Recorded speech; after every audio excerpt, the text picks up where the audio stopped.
Have you ever noticed how you want closeness, but the moment someone tries to get close, something inside you panics? You freeze, you pull back, you start overthinking.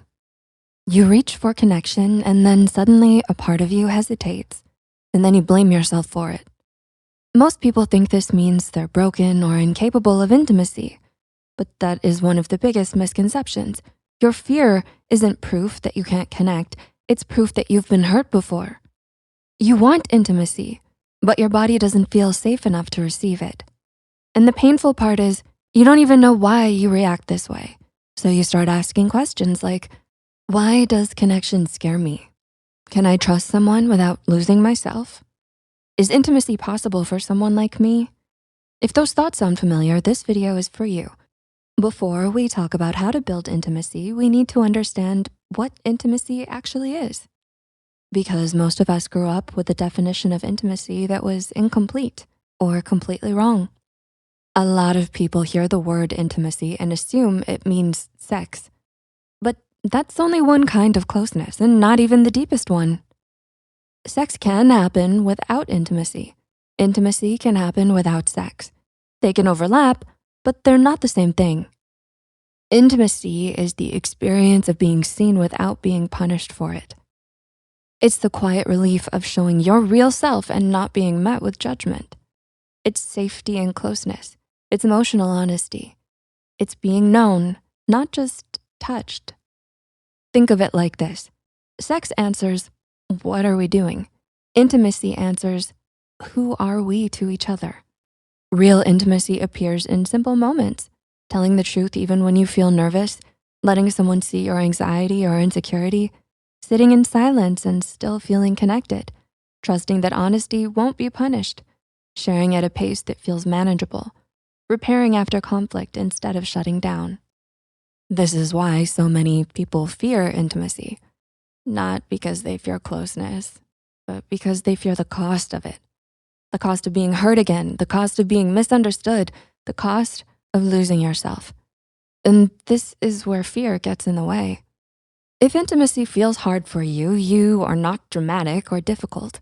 Your nervous system has been trained to associate closeness with danger. Maybe people in your past were unpredictable. Maybe your emotions were dismissed. Maybe you learned to stay small to keep the peace. Maybe affection came with conditions. So your brain created a simple rule: distance keeps me safe. Your body learned that closeness comes with consequences, so it protects you by pulling you back.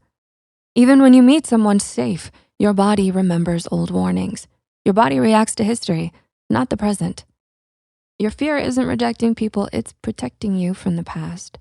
So how do you build intimacy when fear is still in the room? You might think trust begins with vulnerability. It actually starts earlier. Trust grows through consistency, not intensity, not perfection. Little predictable behaviors help your nervous system relax. Reply when you said you would. Keep small promises. Show up in the same emotional shape most days. You don't need to be perfect, you just need to be steady. These tiny cues whisper to your brain, this person is stable. I don't have to defend myself. The next step is share at a pace your body can handle. The reason vulnerability feels dangerous isn't because you're weak, it's because your body needs pacing. Share one layer. Pause, see the response. If it feels safe, share the next. This keeps your nervous system regulated instead of overwhelmed.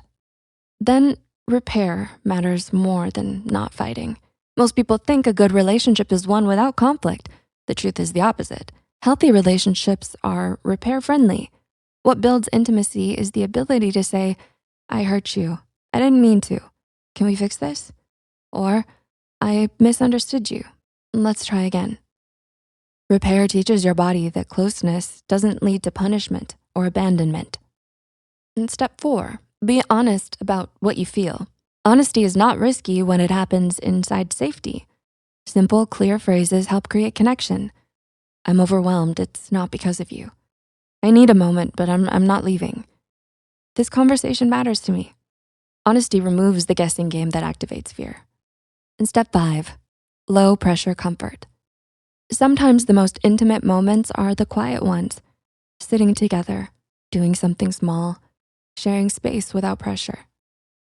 When someone's presence calms your nervous system, trust forms naturally. Fear relaxes not because you force yourself to be brave, but because your body finally feels safe. So, can you build intimacy when fear is in the way? Yes, because intimacy isn't the absence of fear. Intimacy is the presence of someone who stays gentle when fear appears. You don't need to erase your fear to feel close to someone. You don't need to be fully healed to be loved. All you need is someone who understands that your fear is not rejection, it's protection. Intimacy grows in moments where your fear feels safe enough to breathe again. If this video helped you, consider subscribing to support our work. And if you feel comfortable, share why you think you struggle with intimacy in the comments. Your story might help someone else feel less alone.